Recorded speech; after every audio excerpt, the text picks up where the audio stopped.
पूर्व केंद्रीय मंत्री और बीजेपी के वरिष्ठ नेता सुब्रमण्यम स्वामी पटना पहुंचे। पटना एयरपोर्ट पे उनसे पूछा गया कि जिस तरीके से ऑपरेशन सिंदूर चलाया गया उसको लेके आपका क्या कहना है। सुब्रमण्यम स्वामी सुप्रीम कोर्ट के वरिष्ठ वकील भी हैं, वरिष्ठ केंद्रीय मंत्री भी रह चुके हैं और ये बीजेपी के वरिष्ठ नेता भी हैं और अपना ही प्रधानमंत्री यानी नरेंद्र मोदी के खिलाफ वो जमकर बरसे हैं पटना एयरपोर्ट पे।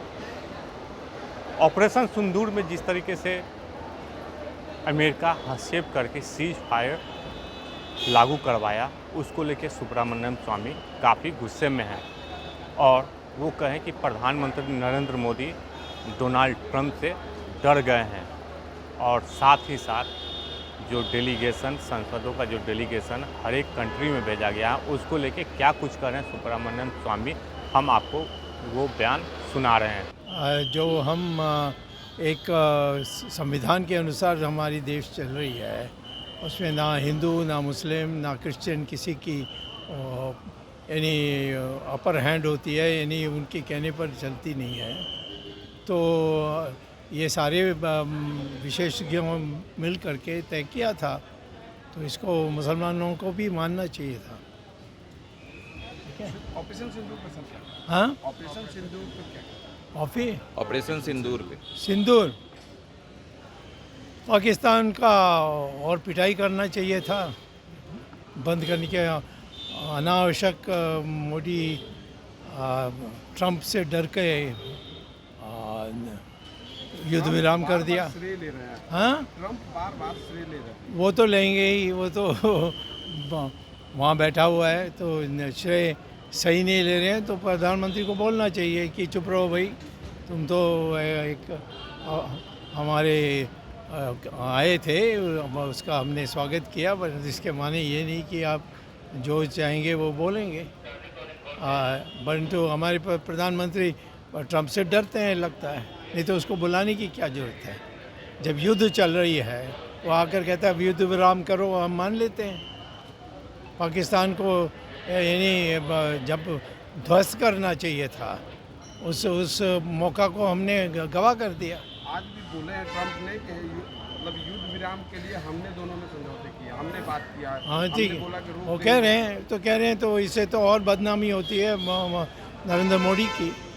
उनको सफाई देना चाहिए कि युद्ध तो उन्होंने शुरू किया, 4 लोग आए और हमारे 26 लोगों को गोली से मारा, जो उनकी पत्नी देखते रहे। ये इतनी क्रूर ऐसा कभी हुआ है हमारे सभ्य देश में? कभी नहीं हुआ। तो उसको हम सब बीच में छोड़ कर आ गए। प्रधानमंत्री को वहाँ ट्रंप आ गया तो इसके साथ उसके बैठ जाना चाहिए, वो भी पाकिस्तान के साथ। वो उनको अपने घर में बुला करके बात करते हैं प्रधानमंत्री, परंतु वो मीटिंग में चले गए। जो सांसद लोग गए हैं अदर कंट्री में जाके पाकिस्तान के खिलाफ हाँ, कितना असर करेगा? कोई असर नहीं होगा ना, किसी में उनमें से किसी का ऐसा नाम बनी है जिससे वो लोग वहाँ पहचानते हैं। सब बात जानते हैं कि मौज के लिए आए हैं। शशि थरूर को एक जगह में भेजा, अमेरिका भेजा ना, उसने तो अपने बीबी की हत्या की, उसको कैसे भेजा? तो आपने सुना कि सुब्रमण्यम स्वामी साफ तौर पे प्रधानमंत्री को डरपोक बताया और उन्होंने साफ तौर पे कहा कि प्रधानमंत्री नरेंद्र मोदी डोनाल्ड ट्रंप से डर गए हैं, पाकिस्तान को मिट्टी में मिला देना चाहिए था।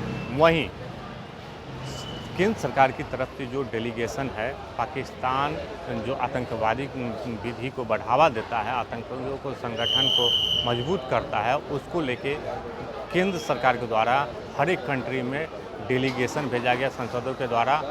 उससे क्या असर होगा, तो उस पर सुब्रमण्यम स्वामी ने साफ तौर पे कहा है कि इससे कोई बड़ा असर नहीं होने वाला है, क्योंकि शशि थरूर जो कांग्रेस के जो नेता हैं वो खुद पत्नी का हत्यारा है। तो ये डेलीगेशन में भेजा गया है तो कितना असर करेगा आप खुद जान रहे हैं। आलोक कुमार दास, पटना।